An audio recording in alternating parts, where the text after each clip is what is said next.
Guess where we're going? Ponce DeLeon's Fountain of Youth! It's time to start Random Travels. Glad you're here to watch Random Travels. Get your popcorn. Random Travels. Start the always entertaining. Start the awesome and amazing show.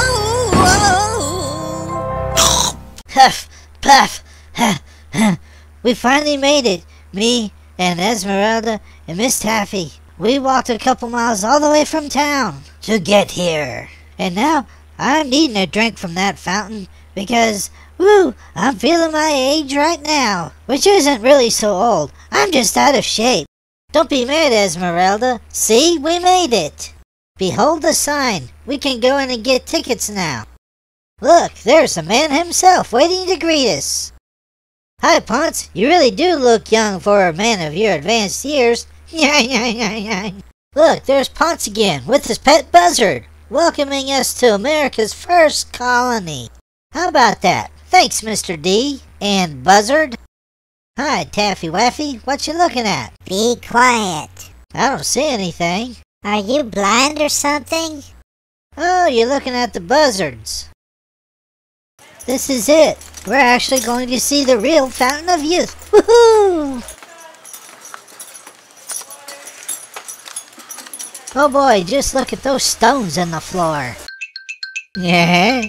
Up above is some of the original guest signings in all the way as far back as 1860. That must be King Ferdinand and his wife Queen Hotsy Totsy. So what is the story of the Fountain of Youth, and who was this Ponce DeLeon guy anyway? Well, Ponce was a Spanish explorer who explored many areas. He'd go around looking for gold but never found it.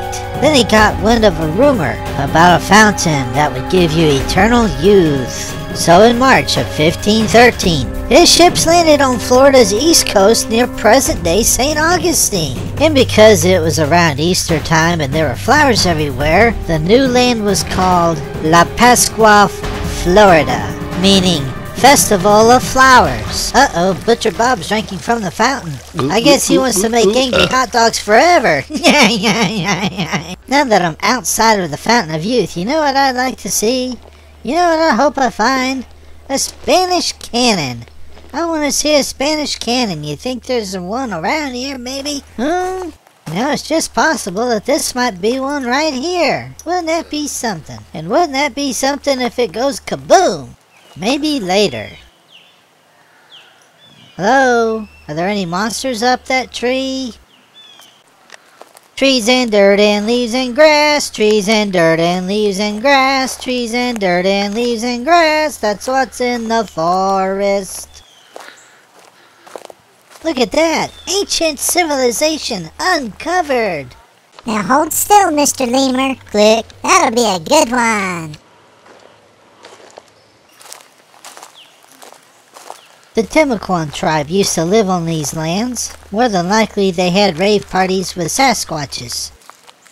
I don't know, but my ancestors could have maybe been out here boogieing with the natives.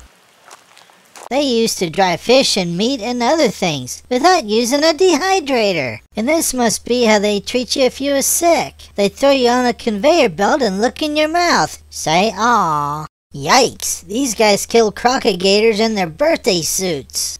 This must be their version of Muscle Beach.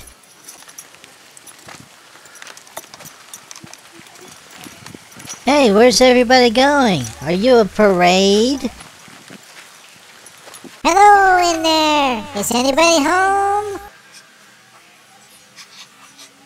Who wants to know?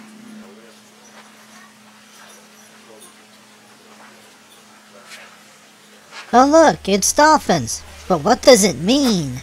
That must be the guest room. I think we found the local church. Hey Esmeralda, turn around. You're no fun. Hey look, it's a bowling ball washer. Just add water. That must be the pour box on the left. Don't let the Sheriff of Nottingham see it.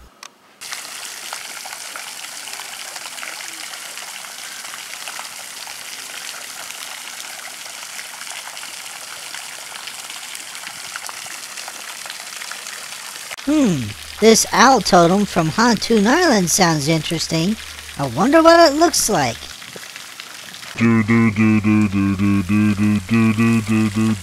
I don't believe it. It's Batman!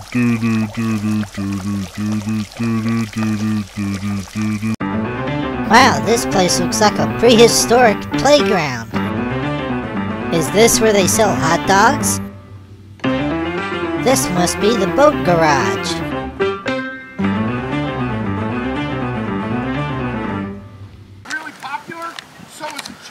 It sounds like there's a history lesson going on. I better make my way over. I'll just get around this shrubbery and... voila! Here we are. That's going to leave you with two options. Option A, you can call Doc on over and see if he can dig it out for you. Yay. Option B, depending on where it's located, call Doc on over. He'll push it all the way through and extract it out the other side for you. Double yay. Whichever option you choose, you're going to have a pretty miserable afternoon. So September 1565, when the Captain General of the Ocean Seas, Don Pedro Menendez de Avilés, my huge fan by the way, Pedro Menendez rock. He's going to found our little seaside village on this field. Okay, St. Augustine's born right here. Now when that event takes place, nobody in Europe's used a crossbow as a primary weapon in about 2 decades. And Pedro Menendez, he is going to bring 30 of these warbows, or ballestas as they were called, with him in 1565. A few months after the landings take place, he gets another 50 of these out of Mexico and sends them north to Fort San Mateo. Now, when you compare this weapon to the matchlock demonstrated next door, a warbow would have had 2 small advantages. First, an experienced soldier with a warbow can get 1 bolt out of it every 15 to 20 seconds. That's an average of 3 bolts in a minute. The Army standard to reload a matchlock is going to be 40 seconds, so crossbows can have a slightly higher rate of fire. But more importantly, warbows do not depend on black powder. Matchlocks do. Guys, you're in Florida, and I cannot stress to you enough how unusually cool it is this time of year. Normally October, we're trying to impersonate a sauna. It is a hot, wet, miserable, humid environment. Powder back then, nowhere near as good as what we use today, and it does absorb moisture. Your powder goes bad, well, that matchlock turns into a 9-pound club just like that. Crossbows don't have that issue. Now, loading is simple. Flip her upside down, put your foot in the stirrup, pull back up on the drawstring. Drawstring is set. You're going to take your bolt, slide it right on in there. She's good to go. Now, the one thing the weapon does not have a sighting system to it. There's no front, no rear side aperture. So personally, for me, I found the best way to aim this is I use the tip of the bolt as a sight, and pray I don't stick another kayaker in the bay.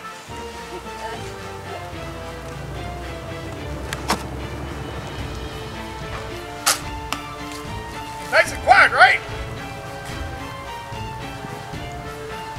Yeah, this particular one's got a really easy reload to it.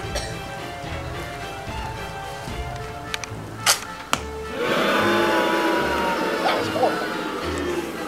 No, serious, that was terrible. Yeah, the main purpose of these guys really is to be backup weapons to matchlocks. Okay, soldiers got the matchlocks and reloading guys with the crossbows step up, get some bolts down range, and provide some cover. Truth be told, as much fun as these are to shoot, most of the time they're a lot of fun to shoot. As more and more matchlocks pile on in here, about 3 years down the road, crossbow simply just fades away. All right, next my partner is going to come down here and tell you a little bit about our cannon. Appreciate you guys coming out. When Menendez came here in 1565, he brought 20 cannon with him. Now we don't know exactly how many of which kind of cannon he brought, but like this cast cannon or the one we're going to fire called a bombarda. The cast cannon is made out of cast iron. It was a hole was dug, a bowl was put into it, molten iron was poured inside, and then when it was cooled off, they pulled it out, bored down the barrel and the touch hole, and then maybe took a file and cleaned off the outside. Now this is a muzzle-loaded gun. Everything comes from the barrel back. So you put your powder in, your wadding, and then your cannonball, and then you fire it. And after you fire, you take this tool called a sponge, dip that in water, and you run it down and back. Now the reason you do that is because there might have been some burning embers left in here, and the guy put the next charge in there, and boom, it goes off, and now the guy's lost an arm. So Now this cannon would take about 1.5 minutes to 2 minutes to load and fire.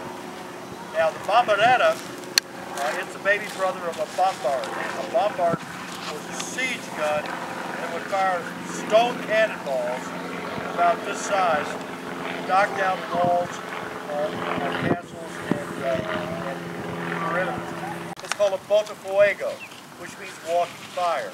It's a long pole with a metal serpentine at the top that holds a piece of slow match. And slow match burns very hot, but very slowly, and that's what sets off the gun. Now the touch hole on that cannon is only about that big around, but when it goes off, it blows a fire and flame out about this size and 12 to 15 feet high and over 1,100 degrees. So that's why you want to be as far back from it as you can. Now, if you want to get a picture, hover your finger over top of the shutter, and when the gun goes off, you're going to flinch, and I guarantee you that'll trip it. Now, the best way to get a picture, you've got slow motion and video. Do that, and you'll have a perfect shot. Now, it's got to be loud, so you might want to cover your ears with your hands. Don't put your fingers in your ears, because when the gun goes off, your fingers might move. I'm going to give 2 commands. One is sopla la mecha, which means blow on the match, and the other one is fuego for fire. So y'all ready? Sopla la mecha. Atención. Fuego.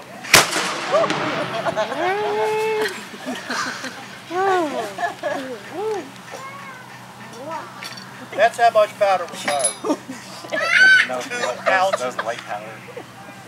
2 ounces made that difference. Oh my God. So you imagine what 1.5 pounds would have done. So also we added a little bit of pumpkin spice in it this month. Hey mister, I like your tree house. Yes sir, that's a pretty cool tree house. Did you notice that monolith? That's actually a pointy tree that grew straight out of the ground. And how about the bridge? There are zombies on the other side of it. Hey you zombies, you keep on your own side. That'll fix them. Peekaboo, is anybody home? I can't see you, but I guess you're there. Watch out for the zombies. They make a terrible mess and they don't do dishes. Blah blah blah blah blah blah blah blah blah blah blah blah blah blah blah.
Blah blah blah blah blip blah blah blah blah blah blah blah blah blah.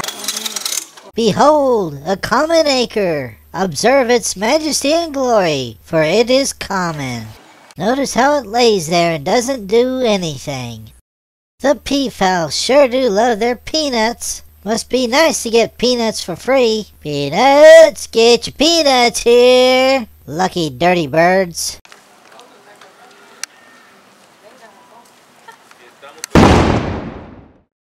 That cannon fired itself, and I think that means it's a good time to get out of here. Look who it is again. It's Butcher Bob, and he's feeding Ponce some of that Fountain of Youth water. That's right, Butcher Bob. We want to keep him young, don't we? Don't give him too much, he'll turn into a baby. Please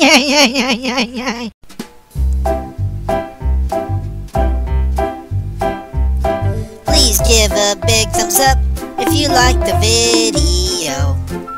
I'll see you on the next Random Travels. Subscribe and ring the bell so you don't miss any shows. You can even buy a shirt. Just click the link down below. Woohoo, this is fun.